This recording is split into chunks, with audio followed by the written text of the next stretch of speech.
अगर एक दो लाइन में लिखा रहेगा तो वहां से स्टार्ट करें, ज्यादा लिखिए आधे पेज तक पहुंच गए तो नए पेज से स्टार्ट करें। General characteristics,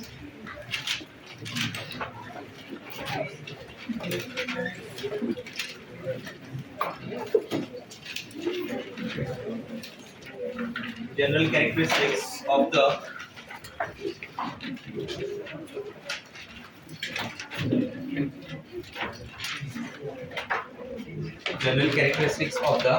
compounds of the alkali metals. General characteristics of the compounds of the alkali metals.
Right on the first one, oxide and right in the first one, oxides. सबसे पहला लिखें oxides.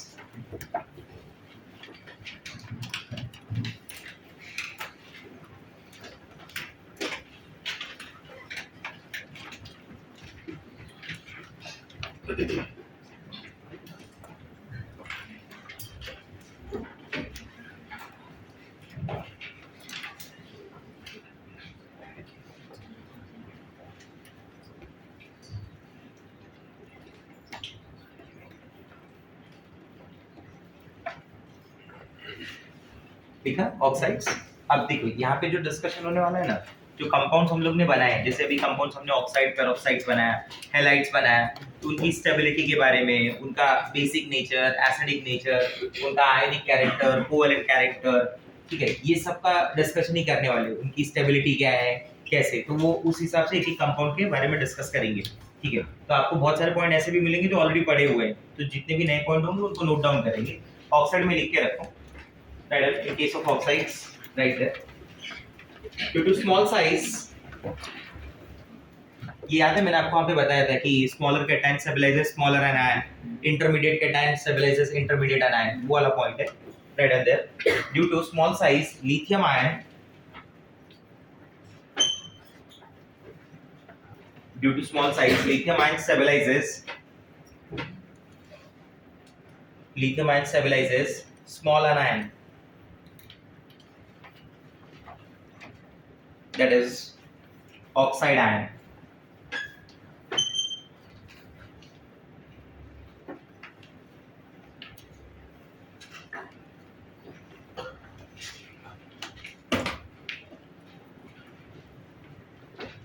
Stabilizes oxide anion.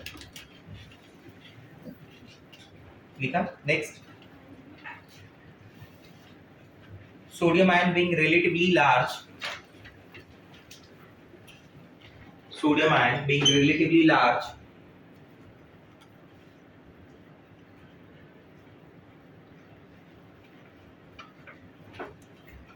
sodium ion being relatively large, stabilize peroxide ion, stabilize peroxide ion.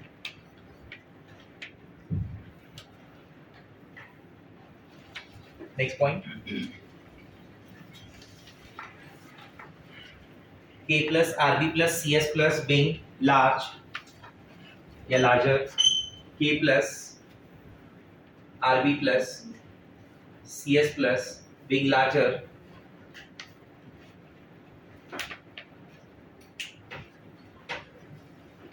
being larger, stabilize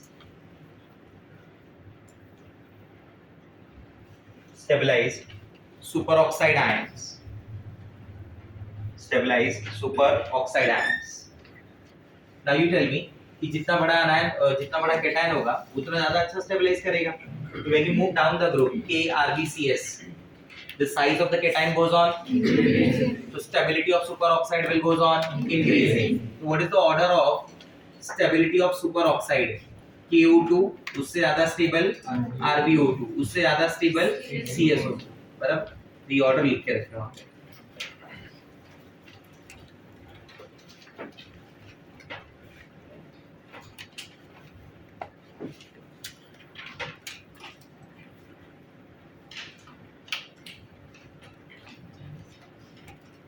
लिख लेना उधर. The stability of superoxide, the stability of superoxide increases down the group. तो जो compounds हमने पढ़े ना उसकी internal chemistry के बारे में ये सारे पॉइंट्स हैं.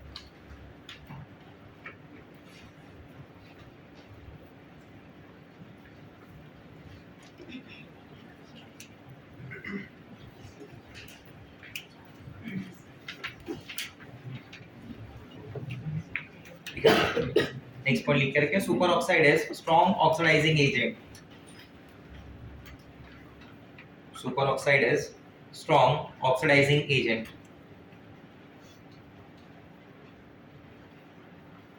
Super oxide is strong oxidizing agent and peroxides are good oxidizing agent. You remember hydrogen peroxide में आपने डिस्कशन हुआ था तो मैंने बताया था ये पॉइंट कि पेरोक्साइड जो होते हैं वो अच्छे ऑक्सीडाइजिंग एजेंट होते हैं.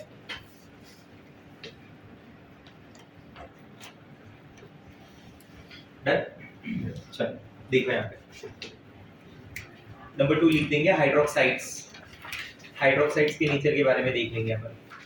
Hydroxides let's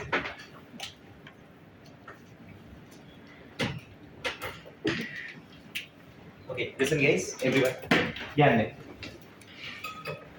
The hydroxides of alkali metals are strong bases that you know very well.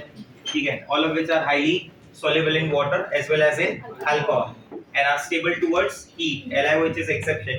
It is slightly soluble in water and loses water molecule on heating. LiOH को मतलब LiOH उतना thermally stable नहीं है और उतनी उसकी basicity भी नहीं है.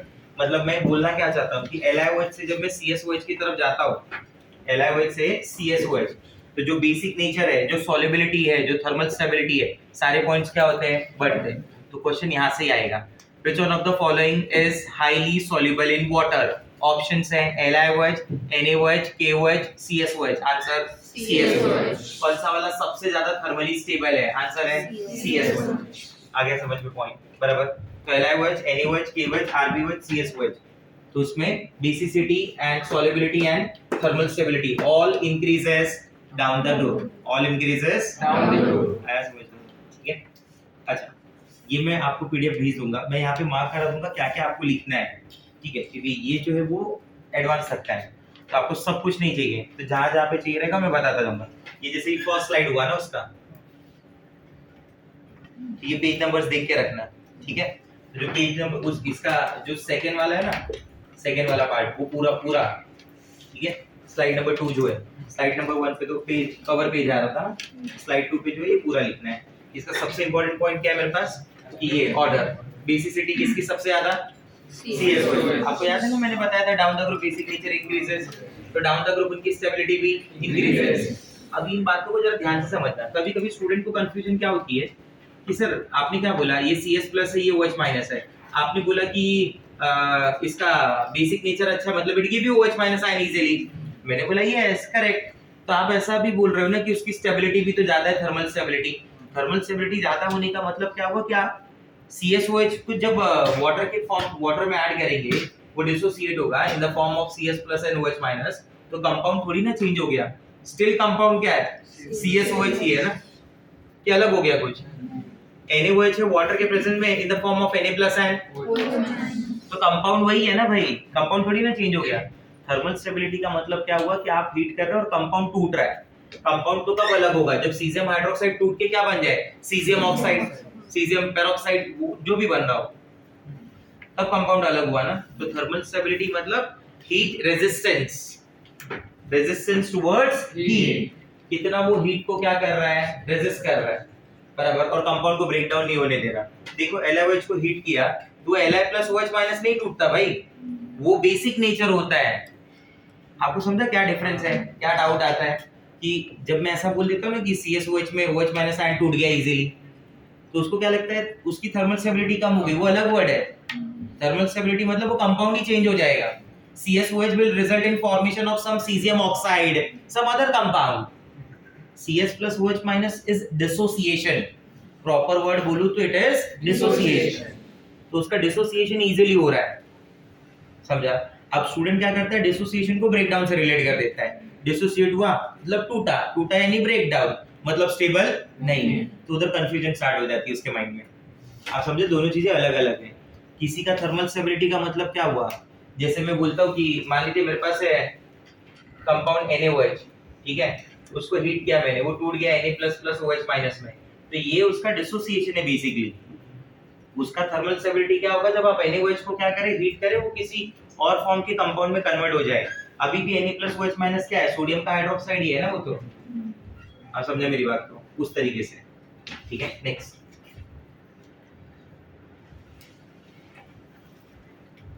ये ऑलरेडी अपना डिस्कशन हुआ है मेटल रिएक्ट विद वाटर वाला, ठीक है। बेरिलियम हाइड्रोक्साइड एम्फोटेरिक है, ये तुम्हें पता है। Remaining hydroxides are basic and the basic character their increases down the group, ठीक है। तो बेरिलियम हाइड्रोक्साइड जो वो एम्फोटेरिक नेचर है। These hydroxides are less soluble in water as compared to alkali metal hydroxides. The solubility of hydroxide increases down the group. मतलब दोनों में जो ऑर्डर है, वो दोनों में ऑर्डर क्या है, सेम ही है, बराबर। तो ये आपकी मर्जी, ग्रुप 2 में लिखना रहेगा लिख सकते, नहीं लिखना रहेगा नहीं लिख सकते। मेन ये चाहिए मुझे, आया समझ में। ये लाइन देखिए, beryllium hydroxide and magnesium hydroxide are almost insoluble. तो दो सॉल्युबिलिटी ऑर्डर मुझे क्या मिले, LiOH से लेके CSOH, solubility goes on increasing, बराबर। बेरिलियम हाइड्रोक्साइड से लेके बराबर सीजियम हाइड्रोक्साइड तक that solubility goes on increasing. Beryllium hydroxide और magnesium hydroxides are almost insoluble. Clear ये बात, आया समझ में। Next, beryllium hydroxide, magnesium hydroxide are almost insoluble. Calcium hydroxide जो स्पाइरली सॉल्युबल है, while strontium and barium are increasing, उनका जो है वो ज्यादा soluble है compared relatively. Beryllium hydroxide and aluminum hydroxides are amphoteric, that you know very well. ठीक है, तो पॉइंट्स पढ़ के आपको समझ में आ जाएगा। नेक्स्ट, ये जैसे ऑर्डर, ये सब हाइड्रोक्साइड यही नेचर ही लिखना है, आपको रिएक्शन लिखने की जरूरत नहीं है, ठीक है। आगे ये याद है, बताया था सोडियम रिएक्ट विद, ठीक है, सोडियम एसिटाइलाइड। आगे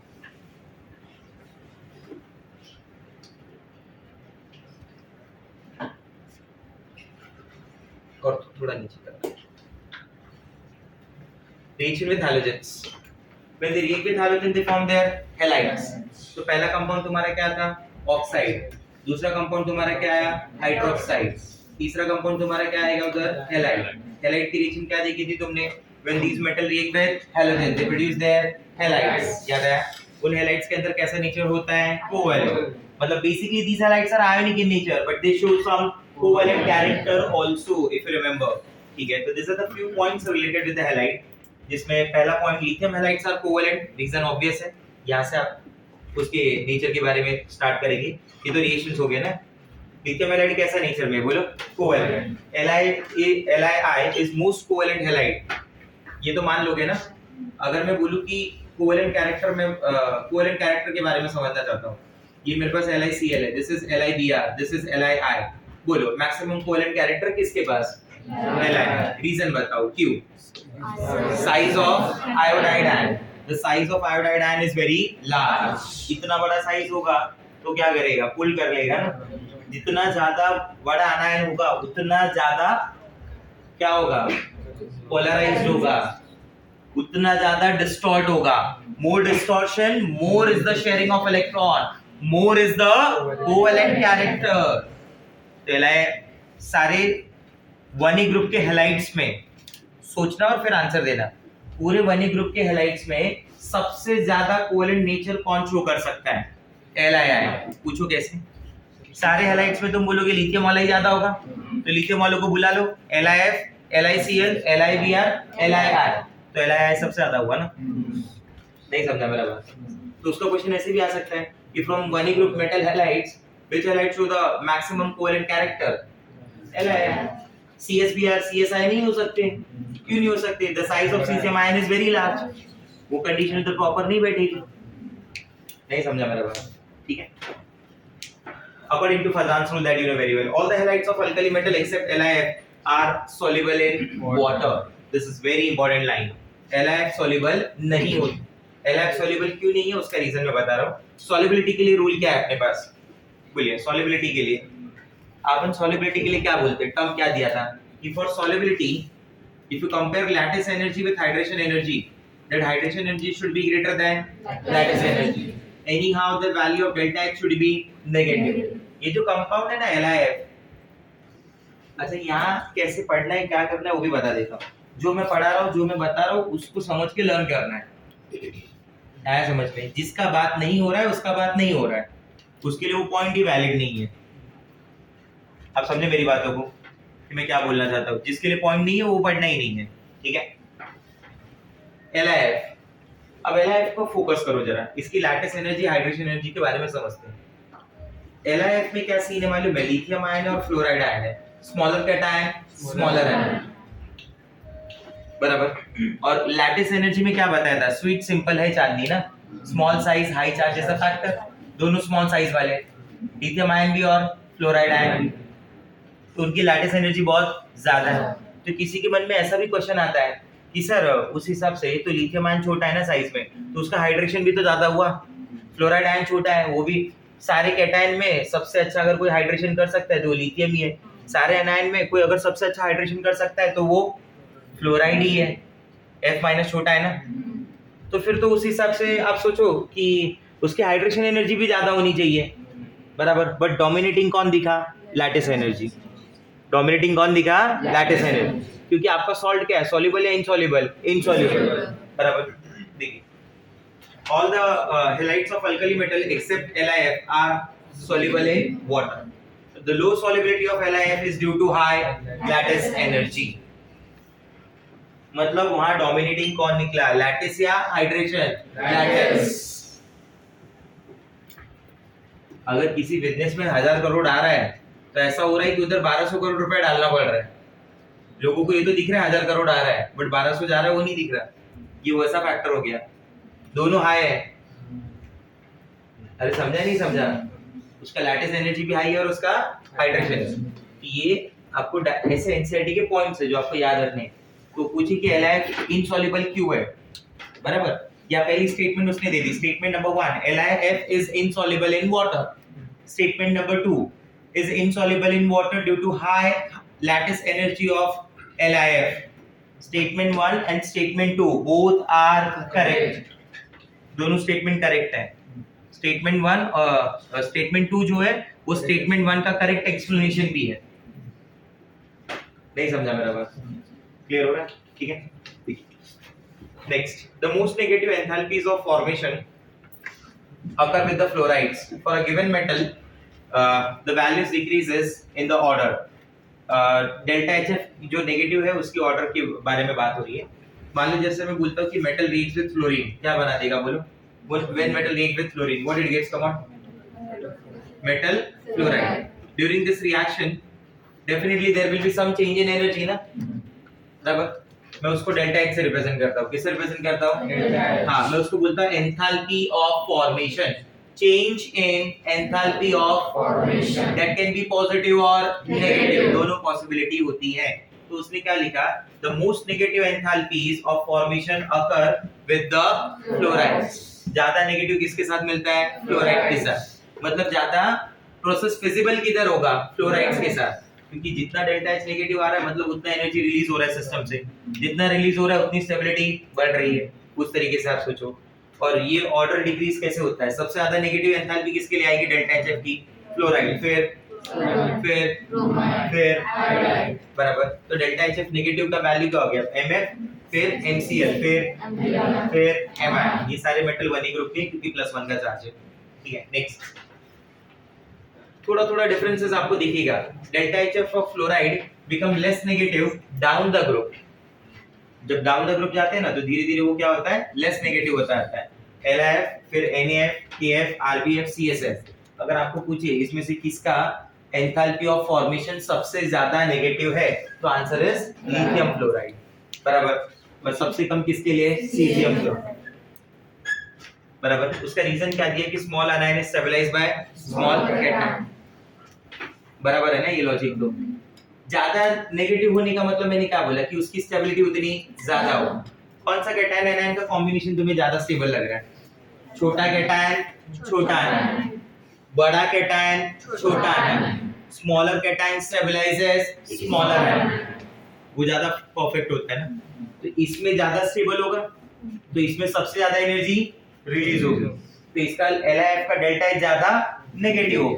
तो इन सब में LiF NaF KF RBF CSF that delta HF enthalpy of formation, उसकी जो नेगेटिव वैल्यू है down the group it goes on decreasing. मतलब मान लीजिए यहाँ पे -300 है, इतना नहीं रहेगा, ये -300 है तो ये -200 होगा, -150 होगा, ये -125 होगा, वो -75 -80 ऐसा आएगा, समझा? तो स्टेटमेंट क्या होगी, स्टेटमेंट ऐसी होगी enthalpy of formation of fluorides. सुनना, एंथैल्पी ऑफ फॉर्मेशन ऑफ, इसका मतलब क्या हुआ कि आप एंथैल्पी ऑफ फॉर्मेशन की बात कर रहे हैं कौन से कंपाउंड को बनाने के लिए, फ्लोराइड्स को बनाने के लिए। It decreases, it's negative value decreases down the group. मतलब डाउन द ग्रुप जैसे जैसे आप जा रहे हैं ये डेल्टा एचएफ का वैल्यू कम नेगेटिव हो रहा है। आया समझ में, क्लियर हो रहा है बात? तो सबसे ज्यादा फिजिबल किसके लिए हुआ, लिथियम के लिए या सीजियम के लिए? लिथियम। कोई पूछा क्यों तो क्या बताओगे? तो उसको बोले LiF जो कंपाउंड है ना वो स्मॉलर कैटायन और स्मॉलर एनायन है, तो वो स्टेबलाइज ज्यादा होगा, जिधर ज्यादा स्टेबलाइजेशन उधर एनर्जी ज्यादा रिलीज होगी। नहीं समझा? जितना नेगेटिव वैल्यू होगा ना मतलब उतना इजीली वो बन रहा है क्योंकि वो कंपाउंड उतना ज्यादा स्टेबल है। अगर आपको कोई बोले ये काम कर लो स्टेबल हो जाओ तो डेफिनेटली कर सकते हैं, कोई बोले ये काम कर लो अनस्टेबल हो जाओगे लाइफ में, कभी नहीं करोगे। नहीं समझा मेरा बात? ठीक है, तो ये पॉइंट्स को बराबर करते हैं। Delta HF of chloride bromide and iodide become more negative down the, see the difference, समझा? मतलब फ्लोराइड की फॉर्मेशन को कौन ज्यादा फेवर कर रहा है, लिथियम। क्लोराइड ब्रोमाइड आयोडाइड की फॉर्मेशन को कौन ज्यादा फेवर कर रहा है, caesium. Why, what's the reason? जिससे समझा होगा वो रीजन बता सकता है, क्या होगा रीजन? साइज, क्योंकि फ्लोराइड छोटा है ना साइज में तो लिथियम के साथ परफेक्ट बैठ रहा था। अब फ्लोराइड के बाद chloride bromide iodide, size will goes on increasing, their resultant compound will not be that much stable. तो जब कंपाउंड उतना स्टेबल ही नहीं आएगा तो एनर्जी कैसा रिलीज होगा, क्योंकि स्टेबिलिटी आएगी तभी एनर्जी रिलीज होगी ना। जितना एनर्जी रिलीज हुआ मतलब उतना ज्यादा स्टेबल। तो देखिए LiCl NaCl में ये एरो घूम जाता है, बराबर। लॉजिक क्या हो गया, bigger anion is stabilised by bigger cation. नहीं समझा मेरा बात? क्लियर हो रहा है पॉइंट? अरे हाँ है ना, बराबर। तो delta HF enthalpy of formation of fluorides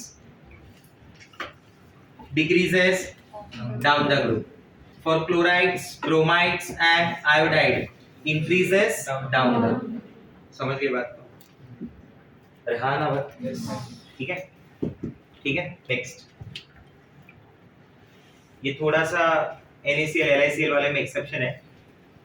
LiCl है, फिर NaCl है, फिर RbCl है, फिर CHCl और फिर KCl है। क्या समझाओगे इसके बारे में? क्या समझाओगे बताओ? क्लोराइड इंटरमीडिएट एक्चुअली है, बहुत छोटा भी नहीं है और बहुत बड़ा भी नहीं। तो सीजियम आयन तो बहुत बड़ा हो गया, लिथियम आयन बहुत छोटा हो गया, तो वो अपने साइज के हिसाब से किसी न किसी को ढूंढ के स्टेबल होगा ना। तो इसलिए वो पूरा ऑर्डर कुछ इस तरीके का है, ठीक है। चलिए नेक्स्ट, ये ऑलरेडी अपने ये सब डिस्कशन हुआ है, ये याद है आपको? बता ये नहीं, चलो ये तो बेरिलियम क्लोराइड वो सब है। आपको अगर हेलाइट्स में चाहिए रहेगा तो ग्रुप 2 में ऑलरेडी मेंशन किया रहेगा वहाँ पे कि बेरिलियम क्लोराइड ना ये सब डायरेक्ट नहीं बनाए जा सकते, मतलब मेटल प्लस हैलोजन लेके। इनको बनाने के लिए जरा वो दूसरा वाला फाइल ओपन कर, अपना एस ब्लॉक होगा ये नीचे कर देना, मिनिमाइज करना, इधर गया ये वाला, हाँ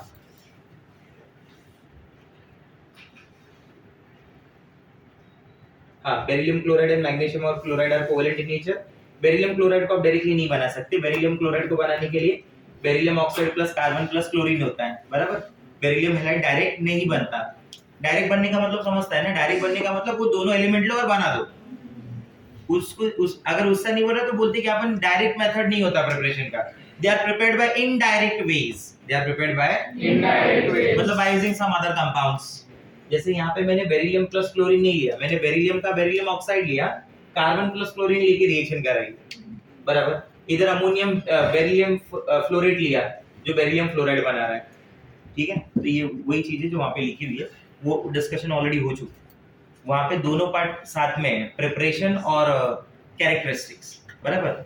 अपन ने प्रिपरेशन अलग पढ़ा है, कैरेक्टरिस्टिक्स उसके अलग पढ़ रहे हैं। किधर गया, मिनिमाइज किया था, हाँ समझा, ये वाली चीज है, ठीक है। मैं बोल रहा था ना आपको, नॉन मेटल की भी रिएक्शन है, मेटल प्लस सल्फर रिएक्ट होकर मेटल सल्फाइड बना दे, वो सब मेटल प्लस अदर कंपाउंड्स ऊपर करते। इन सबका कोई मतलब नहीं है, लिथियम कार्बाइड वगैरह ऑलरेडी वी हैव डिस्कस्ड। ये सब नहीं लिखना, समझ में आ रहा है ना कौन सा है। जो ऑर्डर है, जो ट्रेंड्स हैं, वो जो उनकी कैरेक्टरिस्टिक्स है, वो सब करने हैं। प्रिपरेशन अपनी ऑलरेडी हो चुकी है। नेक्स्ट आगे बढ़ते हैं, आगे,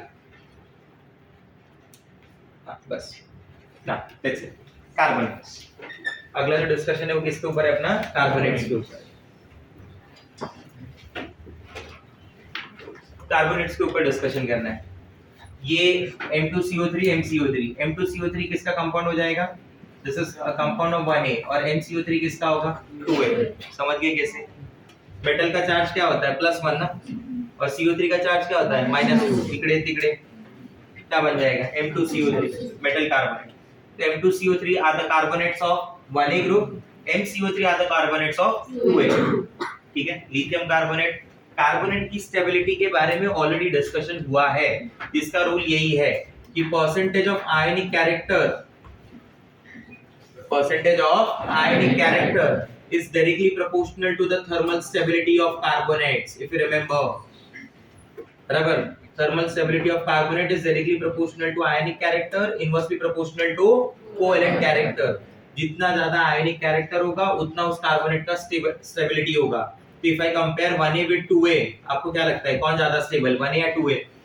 1A। क्या रीजन है मालूम है, 1A में चार्ज क्या है, +1, 2A में चार्ज क्या है, +2। चार्ज अगर बढ़ेगा, as the charge on the cation increases, covalent character increases. Covalent character बढ़ेगा तो थर्मल स्टेबिलिटी कम, बराबर। यहाँ से ऑलमोस्ट कहीं ना कहीं कैसे न कैसे रिलेट करके क्वेश्चन देता है एग्जाम में, ठीक है, आया समझ में। तो काफी ध्यान से सुनेंगे मेरी बातों को, मैं क्या बोल रहा हूँ। तो 1A और 2A में किसकी स्टेबिलिटी ज्यादा होगी, 1A की या 2A की? 1A की, क्योंकि 1A का नेचर अच्छा है। तब 1A में भी लिथियम आयन के पास ज्यादा आयनिक कैरेक्टर होगा या सीजियम आयन के पास होगा, caesium ion, because the size of caesium ion is large. मतलब कहने से down the group that stability of carbonate goes on increasing, तो 1A में इंक्रीज होगा। क्या बोलते हो, हाँ या ना? Except lithium, rest all carbonates are highly stable. They never decompose. समझा? मेल्ट हो जाएगा, टूटेगा नहीं। क्या है वो? मेल्ट हो जाएगा, टूटेगा नहीं। टूटने का मतलब समझा ना, अलग कंपाउंड बनना, मैंने पहले भी बताया। मेल्ट होने का मतलब क्या? फेज चेंज करना। अरे वाटर लिक्विड था, वाटर वेपर बना। वाटर आइस था, वाटर लिक्विड बना। आइस से लिक्विड में आया मतलब वाटर ही नहीं है क्या वो? अरे हाँ या ना? तो वो क्या हुआ? मेल्ट हुआ, फॉर्म चेंज नहीं हुई, मतलब कंपाउंड थोड़ी ना चेंज हुआ। तो वैसे ही कंपाउंड, इनको कितना भी हीट करो, अपन बोलते दे आर थर्मली स्टेबल। ये अंबुजा सीमेंट है, टूटेगा? मेल्ट हो जाएगा, टूटेगा? तो पॉइंट आता है कि they never get decompose, but हाँ, जिसमें सिर्फ एक ही लिथियम कार्बोनेट जो मेल्ट हो सकता है, मतलब टूटता है। रीजन अगर पूछा जाए कि क्या रीजन है, तो आप ऐसा बता सकते हैं कि जो स्टेबिलिटी है उसमें लिथियम आयन का कोवेलेंट कैरेक्टर क्या है, ज्यादा। लिथियम आयन का कोवेलेंट कैरेक्टर ज्यादा होने का क्या रीजन है? उसका स्मॉल साइज, हाँ या ना? और कोवेलेंट कहीं पे किसी कंपाउंड में ज्यादा आ रहा है, मतलब वो कॉम्बिनेशन कैसा है मालूम है? स्मॉलर कैटायन और लार्जर। वो तो फिट होता ही नहीं। फिट तो क्या होता है? Smaller cation, smaller ion. Larger cation larger, ये तो क्या है स्मॉलर और लार्जर। तो क्वेश्चन ऐसा अगर बना कि why Li2CO3 get decompose but Na2CO3 never decompose, तो उसका आंसर सिंपल सा है कि in case of Li2CO3 the lattice energy is very low, stability is low. क्यों? Because it is a combination or it is formed by smaller cation and larger anion. समझ के बात? तुम अगर पूछा जाए कि 1A में कौन सा कार्बोनेट डीकंपोज होता है, आंसर बोलो कौन सा डीकंपोज होता है? Li2CO3, बाकी कोई डीकंपोज नहीं हो सकता है। Remember that they all are like Ambuja cement, टूटेगा नहीं, समझा? मेल्ट हो जाएगा, टूटेगा नहीं, कुछ भी कर लो। तो कहीं पे अगर ऐसा लिखा हुआ मिले ना Li2CO3, ऐसा मत करो दोनों जगह ऑक्साइड प्लस कार्बन डाइऑक्साइड निकाल दो। इधर ऑक्साइड प्लस कार्बन डाइऑक्साइड है, इकडे कुछ नहीं है, ये मेल्ट होगा बस। आया समझ में? कहीं पे Li2CO3 और Na2CO3 का मिक्सचर लिया जाए, उसको हीट किया जाए, तो वहां जो भी कार्बन डाइऑक्साइड गैस मिलेगी वो Li2CO3 के मिक्सचर से मिलेगी। Na2CO3 तो उधर टूटने वाला ही नहीं है। समझ गए मेरी बात को? और 1A और 2A में किसकी स्टेबिलिटी ज्यादा है? 1A। तो ये भी याद रखेंगे। तो ये पॉइंट्स हैं, ठीक है? Next, they are generally soluble in water. They are generally soluble in water, and that solubility also increases. आया समझ में? तो कार्बोनेट के अंदर पॉइंट क्या आ गया कि their thermal stability and solubility both increases down the group. This is for 1A. Remember, this is for 1A. 2A में झोल है थोड़ा. Group 2 carbonates are next. Thermal stability उनकी भी down the group बढ़ेगी, बराबर? बट अब ऐसा मत सोचना ये टूटता नहीं है। अगर आपको ऐसा पूछा कि कौन सा वाला कंपाउंड सबसे ज्यादा स्टेबल है, which of the following compound is thermally stable, most stable, option सुनना ध्यान से। MgCO3, CaCO3, Na2CO3, Li2CO3, answer Na2CO3। Li2CO3 टूट जाता है, ये भी टूटते हैं, ये तो इनके अमंग ऑर्डर है ना। ऐसा थोड़ी ना इधर बोला कि they never decompose बट मैं ऐसा लिखा, तो फिर एक ही जगह बोला ना 1A ग्रुप में Li2CO3 को छोड़ के बाकी अंबुजा सीमेंट, समझा? तो तुम्हारा आंसर 1A वाला ही होगा। हाँ 1A में भी दो दे दिया, Na2CO3, K2CO3, MgCO3, CaCO3, answer K2CO3, क्योंकि Na से भी ज्यादा अच्छा K है ना। डाउन द ग्रुप जितना जाएंगे उतनी स्टेबिलिटी बढ़ेगी, उतनी सॉल्युबिलिटी बढ़ेगी 1A में, ठीक है? नेक्स्ट, तो ये हो गया कार्बोनेट्स के बारे में। अगला है बाइकार्बोनेट्स। अगला क्या है? बाइकार्बोनेट्स। इनके बाइकार्बोनेट का फॉर्मूला क्या हो जाएगा? कार्बोनेट का फॉर्मूला क्या था बोलो? CO3-। बाइकार्बोनेट का फॉर्मूला होता है HCO3-। तो अगर मेटल का बनाना होगा 1A का तो M+ है, 1 हो गया। और अगर 2A का बनाना होगा तो मेटल तो 2 है और HCO3 क्या होगा आपका? 1 होगा। क्रॉस मल्टीप्लाई कर देंगे, आंसर आ जाएगा। तो ये MHCO3 बनेगा, वो क्या बनेगा? MHCO3 ट्वाइस, बराबर।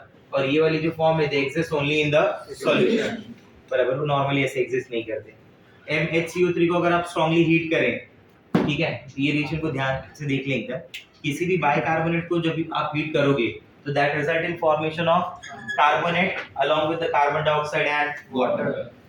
ये रिएक्शन याद कर ले प्रॉपर्ली। जैसे मैं एग्जांपल ले लूं, मैं हीट कर रहा हूं NHCO3 को, ये रिएक्शन याद करने वाला है भाई, इसे लर्न करना है कि on heating metal bicarbonate, statement क्या है? On heating metal bicarbonate get decomposed into carbonate, carbon dioxide and water. Get decomposed into carbon dioxide and water. देखिए मेरे पास ये NHCO3 है, once I start heating ना ये कंपाउंड को, ये तुरंत कार्बोनेट में कन्वर्ट होगा, यानी क्या बनेगा? Na2CO3 plus CO2 plus H2। समझा? तो आपके साथ अगर उसको गेम खेलना है तो गेम ऐसा खेलेगा, ये कंपाउंड दे देगा ये, बराबर। फिर अगले वाले में लिखा है A को और हीट किया, बराबर, A को और हीट किया और इधर क्वेश्चन मार्क डाल दिया, तो इधर तो कोई रिएक्शन ही नहीं बनेगा, बराबर, ये कुछ होने वाला नहीं है। इधर डाल दिया B, तो A और B में क्या डिफरेंस निकला? A और B में एक ही बात का डिफरेंस होगा, ये सॉलिड होगा, ये लिक्विड हो सकता है, मेल्ट हो जाएगा बट टूटेगा नहीं। पॉइंट याद रखिए। LiHCO3 does not exist as a solid, बराबर, लिथियम बाइकार्बोनेट लिक्विड फॉर्म में एग्जिस्ट करता है, ठीक है। Remaining all alkali metal bicarbonate exist as solid. तो क्वेश्चन क्या बन जाएगा, which one of the following compound exists in liquid state? Options है lithium bicarbonate, sodium bicarbonate, potassium bicarbonate, caesium bicarbonate. Answer lithium bicarbonate, क्योंकि lithium bicarbonate ये ऐसा है जो सॉलिड फॉर्म में एग्जिस्ट करता है, बराबर, वो सॉरी लिक्विड फॉर्म में एग्जिस्ट नहीं करता। हाँ, ठीक है। NHCO3 exists in which form? Polymeric form। Reason है उसका हाइड्रोजन बॉन्डिंग। ये HCO3 माइनस आयन हो गया आपका, ये दूसरा HCO3 हो गया, क्या OH को बॉन्डेड है। What is the necessary condition for hydrogen bonding? What is the necessary condition? Your hydrogen atom should be bonded with the highly electronegative element such as fluorine, oxygen or you say ऐसा element which have electronegativity more than 3.0। अरे हाँ या ना, वैसा ही है ना वो, अरे बोलो, ठीक है। तो क्या ये ऐसा H partial positive charge carry करता है? हाँ। क्या ऐसा H किसी और अदर इलेक्ट्रोनेगेटिव को अट्रैक्ट कर सकता है? हाँ। तो हो गया ना, कंडीशन सेटिस्फाइड। देखो ये पॉलीमेरिक फॉर्म बन गई, चेन बन गई, आया समझ में। तो NHCO3 इस तरीके से है। NHCO3 exist in which form? Polymeric form. याद रखिए कहीं पे जरूरत पड़ सकती है, ऐसा कुछ इतना आपके सिलेबस के हिसाब से ये नहीं है, बट याद रखेंगे तो ज्यादा बेटर है। LHCO3 कौन सी फॉर्म में एग्जिस्ट कर रहे हैं? Liquid. NHCO3 polymeric form, polymer है तो सॉलिड है ही डेफिनेटली, ठीक है। नेक्स्ट, KHCO3 एग्जिस्ट करता है but it exist as a dimer, बराबर। ये दोनों पॉइंट आपके ऊपर है, आपको याद रखना है तो रख सकते हैं, नहीं रखना है नहीं रखिए, ठीक है।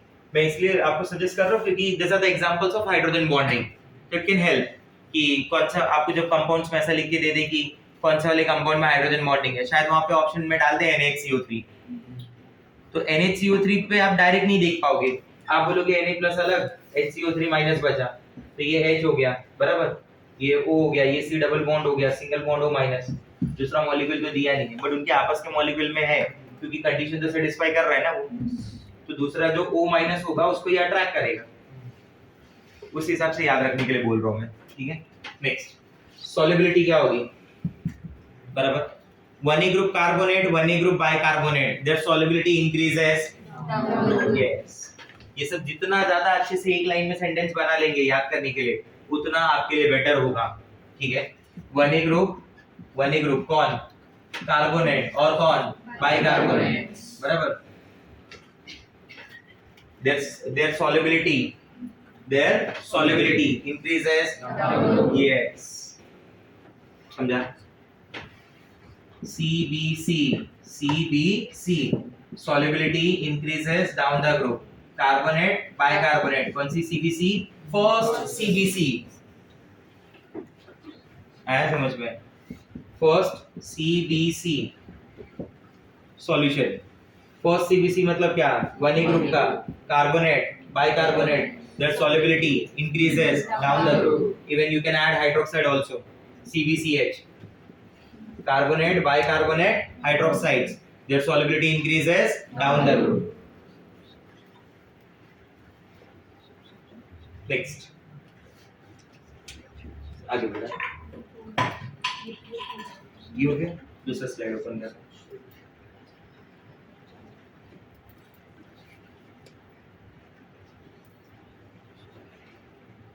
ठीक है। Sulphates, let's talk about sulphates.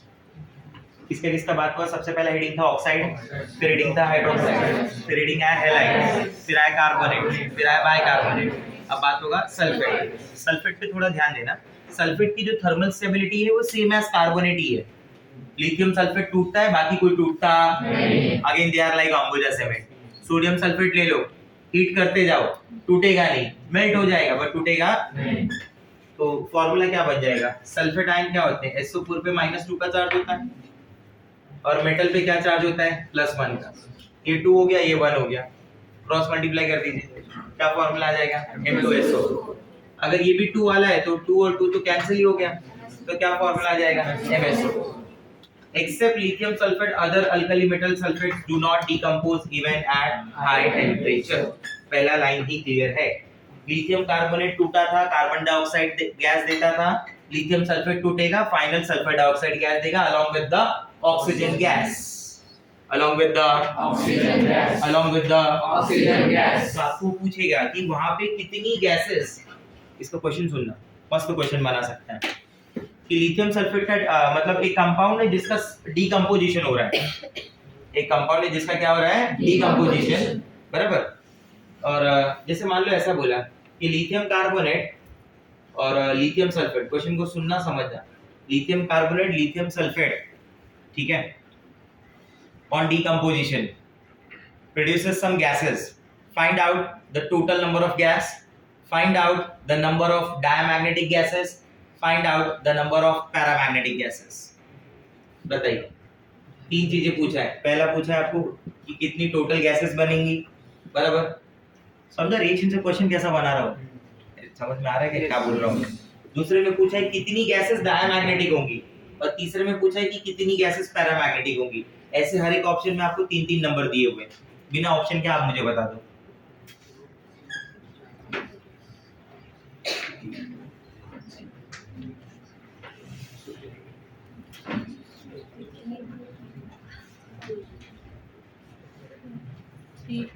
Three two one, total gases 3 बनेगी, ये सही है।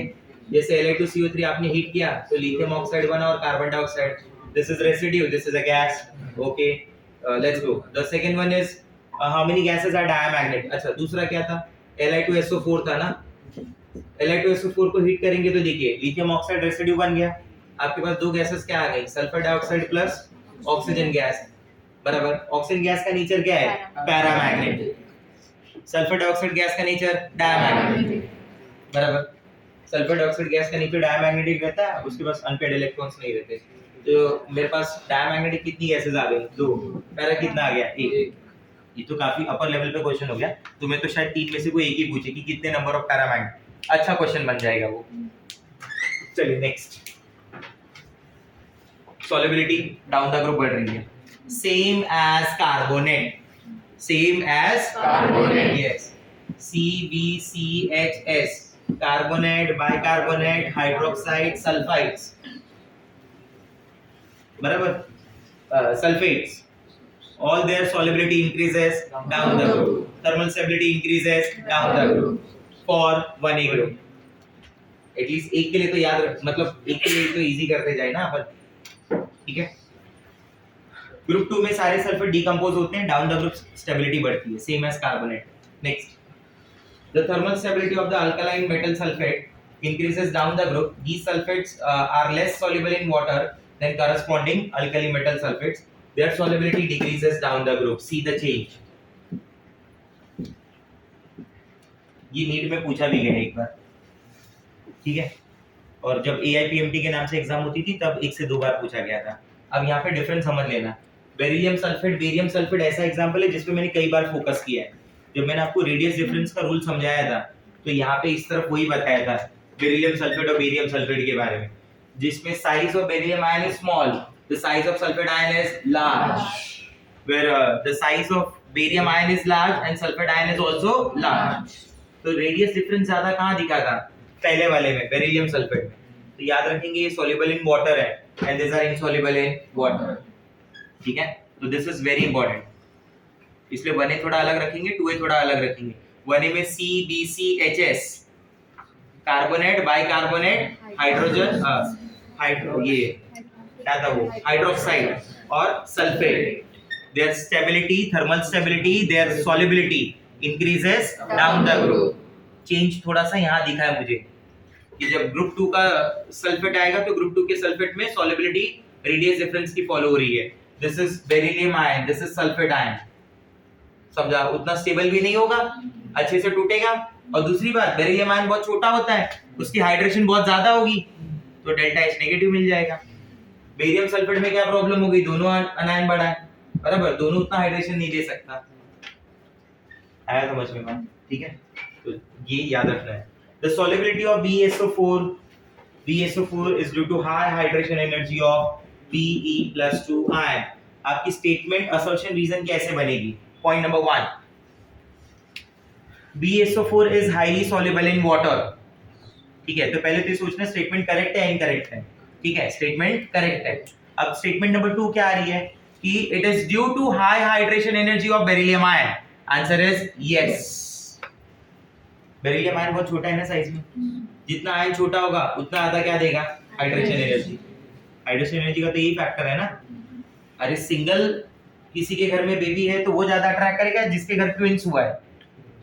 ट्विंस, अरे ट्विंस वाला ना उसको ज्यादा देखने जाएंगे लोग, बोलेंगे दोनों एक साथ रोते हैं क्या, दोनों एक साथ हंसते हैं क्या, हाँ ना।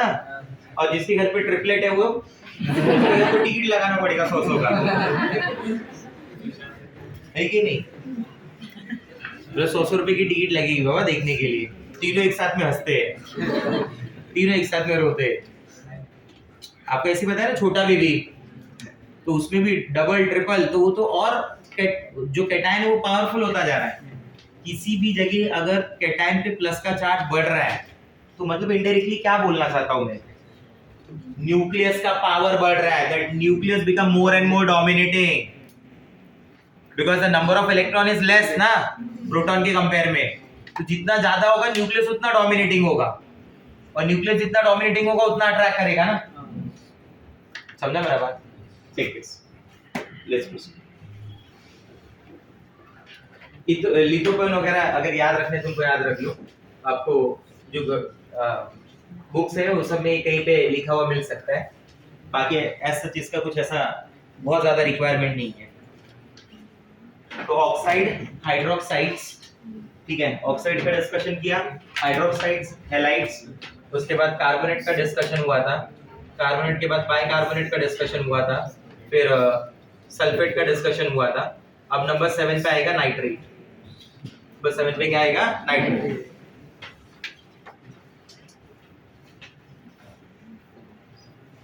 पहली लाइन में लिख दिया कि all nitrates are water soluble, hence nitrate ores are not possible.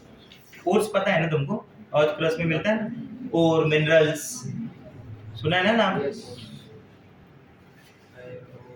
अभी तो यहाँ पे इसके लिए अपन देख लेते, कार्बोनेट हो गया, बाइकार्बोनेट हो गया, बराबर, और हाइड्रोक्साइड हो गया, और क्या था अपने पास, सल्फेट था ना उधर, और नाइट्रेट हो गया। तो इन सब में तो मैंने एक बात नोटिस कर ली, क्या? Thermal stability, sulphate solubility, all increases, perfect. चलिए ये भी देख लेते हैं। देखिए आपके क्वेश्चन को और अच्छा बनाना हो तो एक और ऑप्शन आ गया, NO2O2 वाला, जिसमें NO2O2 दोनों पैरामैग्नेटिक नेचर है। This is the structure of NO2।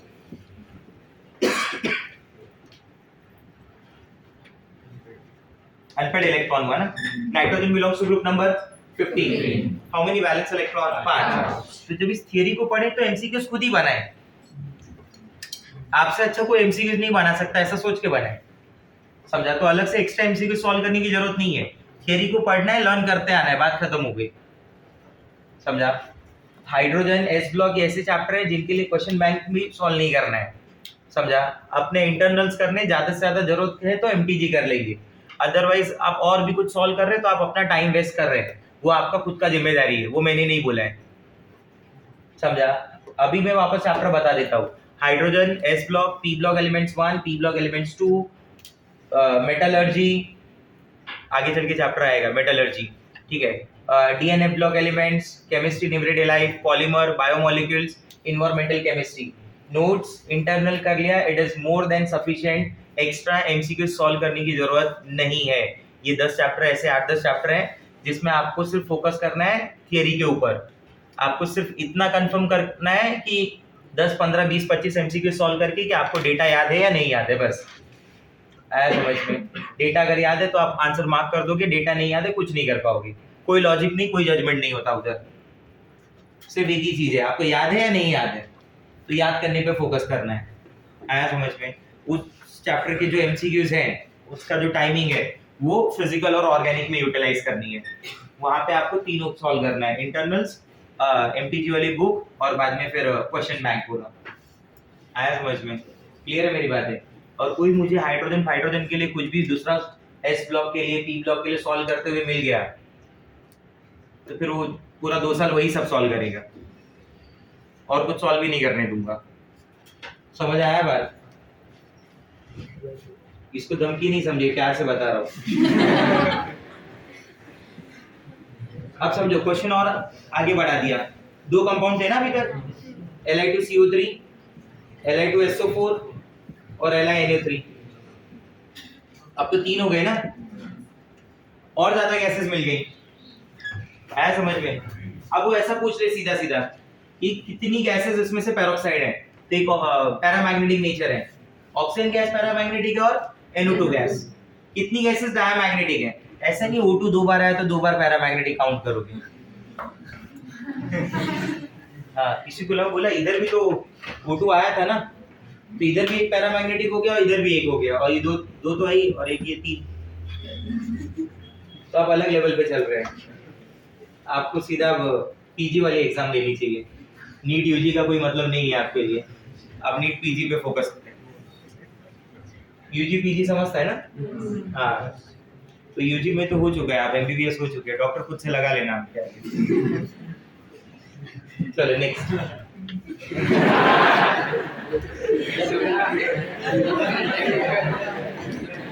अच्छा, कौन से वाले पे ऐसे थे? इसके पहले जो 2-3 मिनट पहले बोला था उसको अभी वाले होता है, कभी भी मोबाइल में देखो कुछ दबाओ, 2 मिनट के बाद वो ओपन हो गया।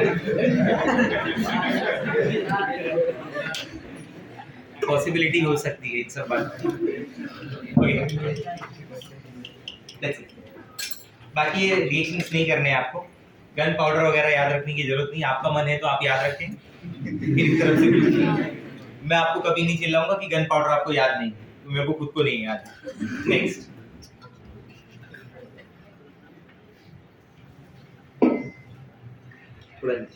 Alkali metal nitrates are widely used as a molten salts as a solvent. ठीक है, ये इसका कुछ है, ये याद रखेंगे ये पॉइंट को। Melting point and boiling point of halides, metal fluoride सबसे ज्यादा होगा, मेटल आयोडाइड सबसे कम होगा due to decrease in percentage ionic character. All halides are water soluble. The low solubility of LiF is due to its high hydration energy. तो मतलब मेरे पास हैलाइड, हाइड्रोक्साइड, कार्बोनेट, बाइकार्बोनेट, बाद में उस तरफ कौन सा था अपने पास? Hydroxide, carbonate, bicarbonate, hydroxide, halide और सल्फेट्स और नाइट्रेट्स बनने के लिए सबकी solubility down the group increases. LiF soluble नहीं है, वो ऑलरेडी बात हो चुकी है। The solubility of CSI is due to smaller hydration energy, smaller hydration, ये भी insoluble होगा। The low solubility of CSI, ये दोनों पॉइंट को आप समझ सकते हैं कैसे। LiF में आपने क्या बोला कि दोनों कैटायन एनायन काफी छोटा है, तो लैटिस एनर्जी बहुत ज्यादा होगा। आपको चाहिए क्या कि लैटिस एनर्जी और हाइड्रेशन एनर्जी जो भी हो सॉल्युबल होना है, बराबर, तो उन दोनों में हाइड्रेशन एनर्जी रिलेटिवली ज्यादा होनी चाहिए। आया समझ में? दोनों में रिलेटिवली क्या होनी चाहिए? ज्यादा होनी चाहिए। अंबानी के पास भी पैसा है, अडानी के पास भी पैसा है, हाँ या ना? अरे ये सुनो,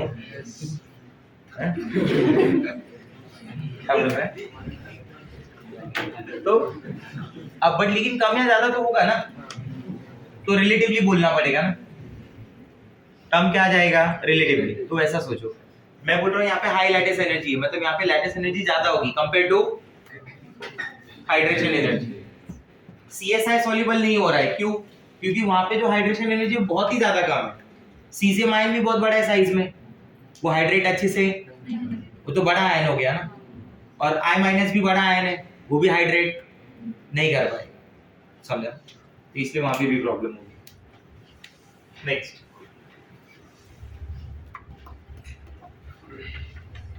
और नेक्स्ट और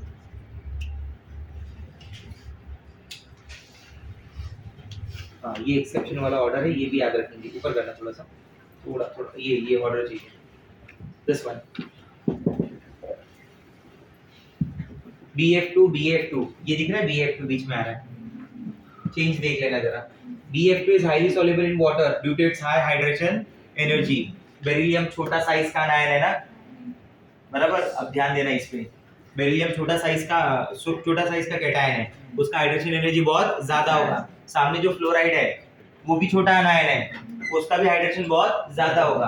तो इस ऑर्डर में अगर आप इसको बी को छुपा दो तो आपको क्या लगेगा BaSrCaMg down the group solubility goes on increasing. BF2 तो यहाँ आना चाहिए था ना, बट अपने हाई हाइड्रेशन एनर्जी की वजह से BF2 यहाँ पे आ गया। तो इसका सल्फेट और इसका फ्लोराइड ये थोड़े एक्सेप्शंस में है, वो जरा ध्यान से देखेंगे। बाद में नीचे ना सारे सॉलिबिलिटी ऑर्डर ये सब दिए हुए हैं, आपको जो अच्छा लगेगा वो जो चाहिए रहेगा ले लेना। आप ऐसा मत सोचना कि आपको सब लर्न करना है, पॉसिबल ही नहीं होगा, ठीक है। ये सब दिया हुआ है, अलग अलग टाइप के सॉलिबिलिटी ऑर्डर, क्लियर है। तो वो चीजें आपके लिए नहीं है, आया समझ में बात। और आगे नीचे कर, ये थर्मल स्टेबिलिटी से भी रिलेटेड सारे पॉइंट्स दिए हुए हैं, और ऊपर तक किसकी क्या थर्मल स्टेबिलिटी है, ठीक है। ये अभी जो कार्बोनेट, नाइट्रेट, हाइड्रोक्साइड्स अपन यहाँ पे डिस्कस किए ना, वो सब है।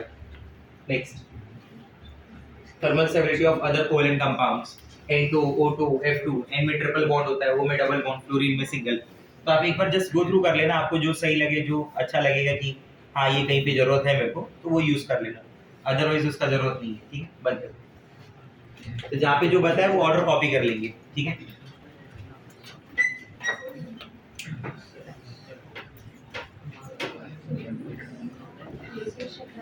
हाँ, ये दोनों फाइल मैं आपके साथ शेयर कर दूंगा।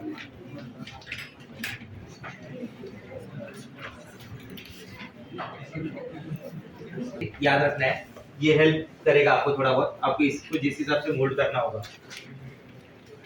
जैसे मैंने बोला कि हाइड्रोक्साइड हो गया, हैलाइड हो गया, ठीक है। बाद में फिर अपने पास कार्बोनेट हो गया, बाइकार्बोनेट हो गया, ठीक है, और सल्फेट हो गया, और नाइट्रेट हो गया। 1A के जितने भी ये सब पार्ट हैं, बराबर, ये सब के सब क्या है, सॉल्युबल है, सब के सब क्या है, सॉल्युबल। ग्रुप 2 में 2 की सॉल्युबिलिटी मुझे मेन याद रखनी है, बेरिलियम सल्फेट सॉल्युबल होता है, बेरियम सल्फेट सॉल्युबल नहीं होता। बेरिलियम फ्लोराइड के बाद अगली सॉल्युबिलिटी जो आती है वो बेरियम फ्लोराइड की आती है, और उसके बाद डाउन द ग्रुप डिक्रीज होता है, समझा। तो ये कुछ पॉइंट्स है जिसका समरी करके रखेंगे ना तो ज्यादा बेटर होगा, ठीक है। देखिए, in case of group 2 halides, मैं बात कर रहा हूँ बेरिलियम हैलाइड के बारे में, उसमें भी बेरिलियम क्लोराइड के बारे में। किसके बारे में, बेरिलियम क्लोराइड। ये जो बेरिलियम क्लोराइड है ना, it exist in different forms. It exist as a polymer, it exist as a polymer, ठीक है। पॉलीमर की फॉर्म में एग्जिस्ट करता है below 200 Kelvin. Below 200 Kelvin, this beryllium chloride it exists as a polymer. Polymer की form ऐसे हो गई, this is beryllium chloride, this is another beryllium chloride। शायद इसका मैंने पहले कहीं और डिस्कशन भी किया रहेगा केमिकल बॉन्डिंग में शायद। this is beryllium chloride, बस एक बार बता दे रहे, ठीक है। ये हो गया beryllium chloride। इसमें जो क्लोरीन है ना, क्लोरीन उसके पास क्या है, लोन पेयर प्रेजेंट है, आया ना, बराबर। अब बेरिलियम ना इलेक्ट्रॉन डेफिशिएंट है, यहाँ पे ध्यान से देखो जरा, 2 ही बॉन्ड बना रहा है ना, तो 2 बॉन्ड मतलब कितने इलेक्ट्रॉन हो गए, 4।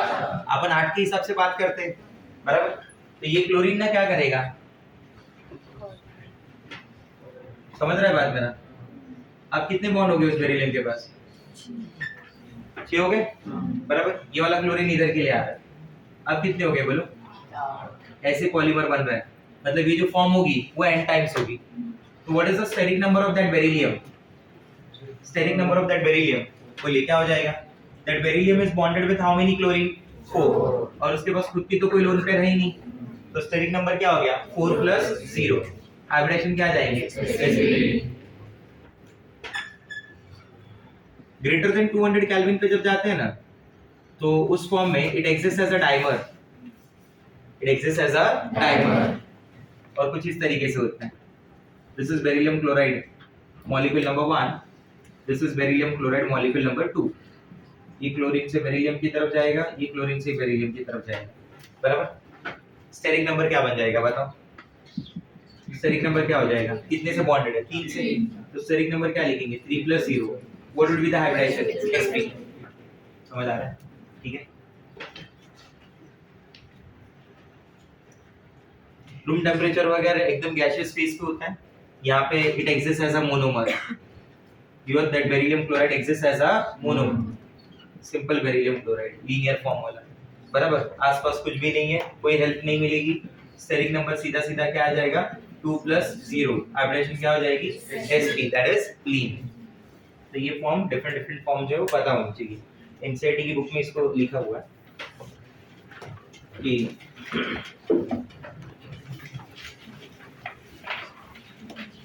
वो लाइन में रीड करके आपको बता रहा हूँ, सुनेंगे ध्यान से जो मैं बोल रहा हूँ।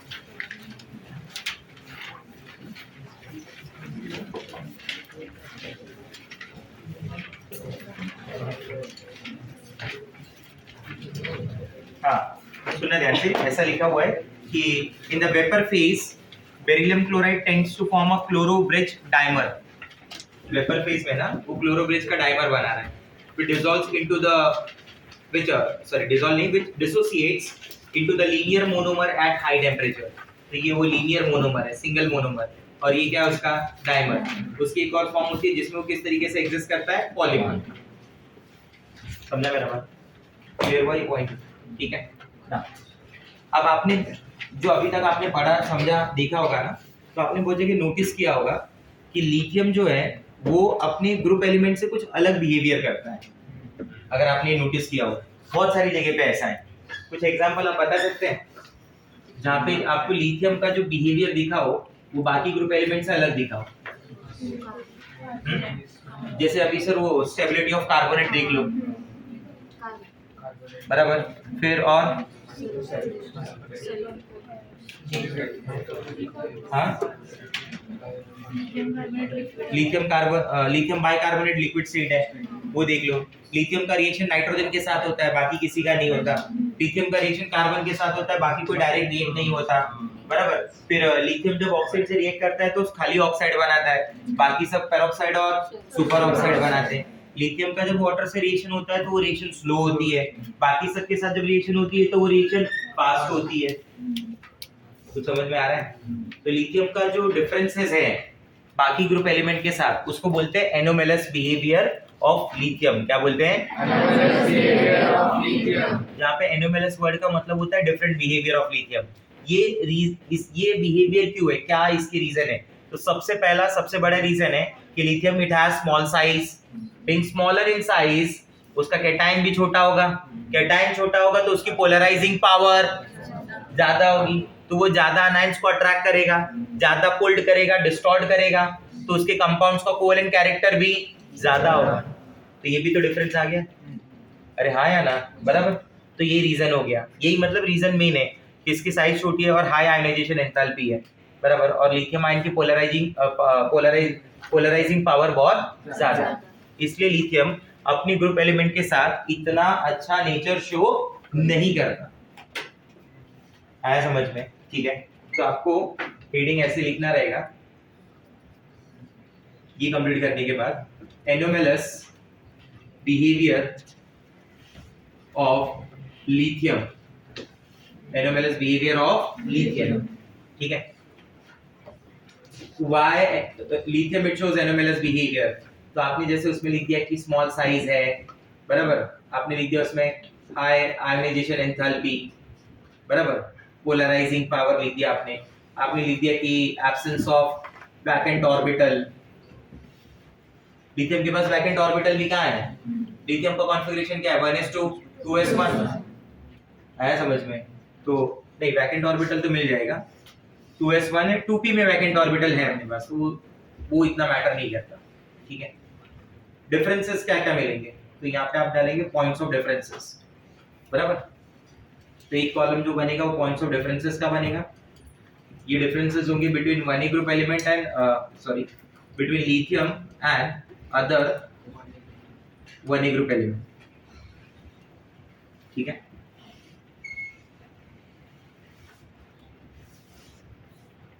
डिफरेंसेस बोलते जाओ क्या क्या होंगे। हार्डनेस के बारे में बात करेंगे तो लिथियम जैसा बताया था हार्ड है, बराबर, याद है कि नहीं? Lithium reacts with nitrogen, lithium gives oxide, याद आ रहा है? लिथियम हाइड्रोक्साइड LiOH जो है वो कैसा बेस है? वीक बेस है, बाकी के सारे बेसेस क्या है? स्ट्रॉन्ग है। फिर lithium reacts with carbon only, बाकी कोई रिएक्ट नहीं होता, बराबर। लिथियम कार्बन के साथ क्या बनाता है, lithium carbide. Lithium carbide plus water वाला चलो इस पे जाने दो, ये तो बाकी में भी देखने को मिलेगा। और क्या चीजें, लिथियम कार्बोनेट के बारे में बता दो कि Li2CO3 स्टेबल है, बराबर। LiCO3 लिक्विड स्टेट में मिलता है, ठीक है। और क्या बताओगे, Li2SO4 के बारे में बता दो, Li2CO3 स्टेबल नहीं है, Li2SO4 में बता दो वो स्टेबल नहीं है। लिथियम नाइट्रेट का बता दो कि उसका डीकंपोजिशन हो जाता है, उसका डीकंपोजिशन अलग तरीके का है, बाकी के लोगों का डीकंपोजिशन अलग तरीके का है। तो ये सब क्या मिलेंगे, differences between lithium and other वानी ग्रुप एलिमेंट्स, समझा। फिर एक फॉर्म है जिसको अपन बोलते हैं डायगोनल रिलेशनशिप, नाम सुना है कभी, क्या होता है ये?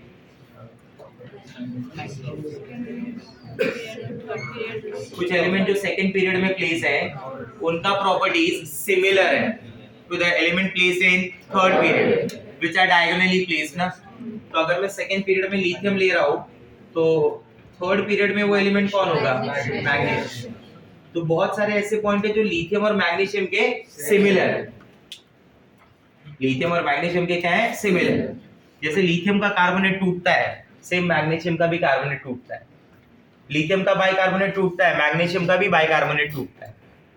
अब समझ रहे मेरी बातों को, क्लियर। फिर लिथियम नाइट्रेट का जैसा डीकंपोजिशन है, मैग्नीशियम नाइट्रेट का भी सेम डीकंपोजिशन है। लिथियम बाइकार्बोनेट लिक्विड स्टेट में, magnesium bicarbonate is also found in liquid state. Lithium directly react with carbon, magnesium also react with carbon. Lithium react with nitrogen, magnesium also react with nitrogen to give nitride. Lithium with oxygen give oxide.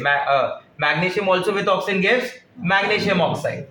तो ये दोनों के बीच में क्या आ गई, similarity, बराबर। उस similarity का रीजन क्या है, यस। तो ये पॉइंट तो वही है, तो ये पॉइंट हो जाएंगे, ठीक है। नोट्स ओपन कर, बंद कर दिया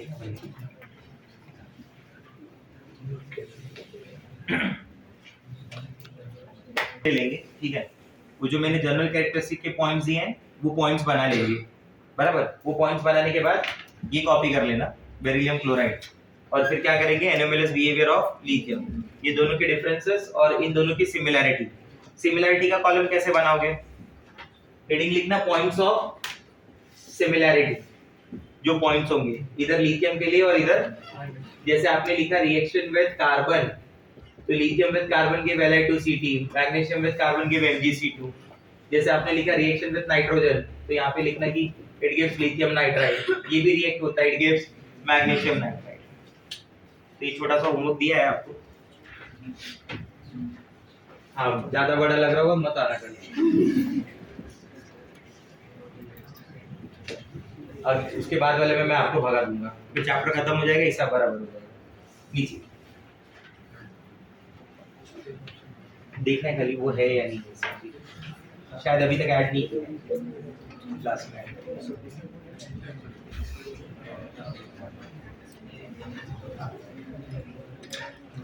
और नीचे, ठीक है। एनोमलस बिहेवियर ऑफ लिथियम, वो सारे पॉइंट्स लिखे थे, इन पॉइंट्स का हेल्प ले सकते हैं, मैं आपको पीडीएफ भेज दूंगा। Similarities between lithium and magnesium, in points का हेल्प ले सकते हैं, ठीक है। ये जो डेलिकेसेंट वर्ड है इसका मतलब मालूम है, डेलिकेसेंट मतलब व्हिच एब्जॉर्ब मॉइस्चर, जो मॉइस्चर को क्या कर ले, एब्जॉर्ब, हाँ उसको बोलते हैं, ठीक है। ये पीडीएफ और दोनों नोट्स मैं आपको सेंड कर देता हूँ, ठीक है।